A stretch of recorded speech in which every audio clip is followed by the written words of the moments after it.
এখন আমি তোমাদের দেখাবো কিভাবে বলটি রং করতে হবে। বল রং করার জন্য আমাদের মোট 5টি রং লাগবে। কি কি দেখো, লাল রং, নীল রং, সবুজ রং, হলুদ রং এবং বর্ডার দেওয়ার জন্য কালো রং। তাহলে এই 5টা রং আগে আমরা বের করে নিব, তারপরে আমরা কিভাবে করব দেখো, একটু একটু করে প্রতিটা ঘরে রং দিয়ে নিব যেখানে যেটা দিতে হবে, তাহলে আমাদের রং করতে সুবিধা হবে। একদম প্রথম ঘরটাতে আমরা করব লাল রং, এই জন্য আমরা একটু লাল রং দিয়ে এখানে দাগ দিয়ে নিব।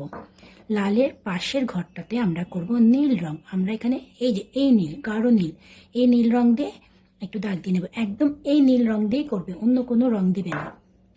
তারপরে আমরা লাল রঙের নিচের ঘরে করব এই গাঢ় সবুজ রংটি দিয়ে। এই গাঢ় সবুজ রংটা এখানে একটু এরকম করে নেবে। তারপরে নীল ঘরের নিচে আমরা করব হলুদ, এই হলুদ রংটা দিয়ে আমরা একটু এরকম করে নিব। তোমাদেরকে দেখানোর জন্য আমি কিছুটা রং করে ফেলেছি। দেখো, তোমরা তো জানো যখন আমরা রং করি আগে আমরা এই কিনারা বা সাইডের গুলো রং করে ফেলি সাবধানে, যাতে বাইরে না যায়। তারপরে আস্তে আস্তে এইভাবে আমরা মাঝখানেটা ভরে দিই। তাহলে বলের একদম প্রথম ঘরটা আমরা করব লাল রং, লালের পাশের ঘরটা আমরা করব নীল রং, এবং যখন আমরা রং করব আমরা খেয়াল রাখবো রং যেন একদম বাইরে না যায় এবং সাদা সাদা যেন না হয়ে থাকে, একদম ভরে রং করব। তারপরে নীলের নিচে আমরা করব হলুদ, এভাবে আমরা হলুদটাও পুরো ভরে দিলাম, এবং লালের নিচে আমরা করব সবুজ। 4টা ঘর একদম যেভাবে যেখানে যেই ঘরটা বললাম এবং যেই রংটা দিতে বললাম সেভাবেই করবে, অন্য কোনোভাবে করবে না বা অন্য কোনো রং দেবে না। যেভাবে দেখানো হচ্ছে সেভাবেই করতে হবে। এভাবে আমার 4টা ঘরের রং যখন করা হয়ে যাবে তখন আমাকে কালো বর্ডার দিতে হবে। কালো বর্ডার দেওয়ার জন্য আগে কি করব, আমাকে বৃত্তটা এভাবে, তোমাদেরকে এর আগেও বলেছি, কালো রংটাকে একটু শার্পনার দিয়ে যদি শার্প করে নেওয়া হয় তাহলে এরকম মাথাটা তোমার চিকন হয়ে যাবে, তখন বর্ডার দিতে সুবিধা হবে। তাহলে আস্তে করে এভাবে করে এখন বর্ডার দিবে। বর্ডার দেওয়ার সময় খুব সাবধানে দিতে হবে যেন বর্ডারটা অন্যদিকে না চলে যায়। এভাবে করে আমরা ঘুরিয়ে ঘুরিয়ে বর্ডার দিতে থাকবো। আর বর্ডার কিন্তু আমরা সবসময় রং করার পরে দিব, রং করার আগে দিব না।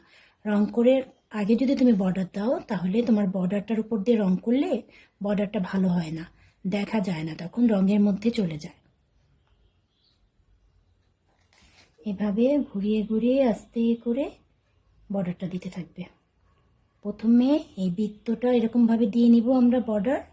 যখন আমাদের বৃত্তের বর্ডারটা দেওয়া হয়ে যাবে তারপরে আমরা কি করব, এই যে আমাদের এখান দিয়ে একটা লম্বা সরল রেখা এবং এখান দিয়ে একটা সরল রেখা, সেটাও আমরা এভাবে বর্ডার দিয়ে দিব। এই বর্ডারটা দিতে অনেকেই ভুলে যাও, একদম ভুলে যাবে না।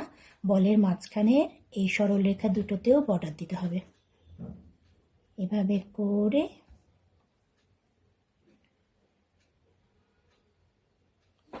তারপরে এই দাগটাতেও আমরা বর্ডার দিব।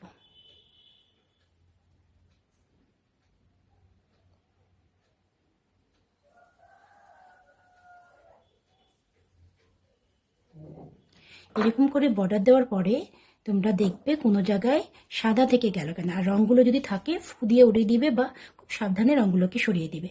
তারপরে যেখানে যেখানে তোমার আবার মনে হবে যে আমার একটু সাদা সাদা থেকে যাচ্ছে বা সাদা দেখা যাচ্ছে, সেই জায়গাগুলো আমরা আবার একটু এভাবে কালার করে দেব। যেই জায়গাগুলো আমাকে সাদা সাদা মনে হবে এভাবে করে রং দিয়ে দেব।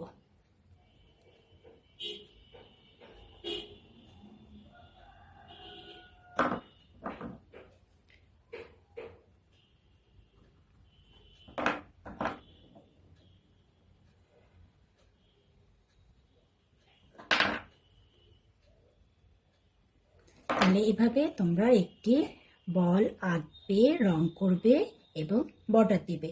আর কাজটি করার আগে অবশ্যই ভালো করে ভিডিওটা আগে দেখে নেবে, তাহলে তোমাদের করতে সুবিধা হবে। ভালো থেকে সবাই, আল্লাহ হাফেজ।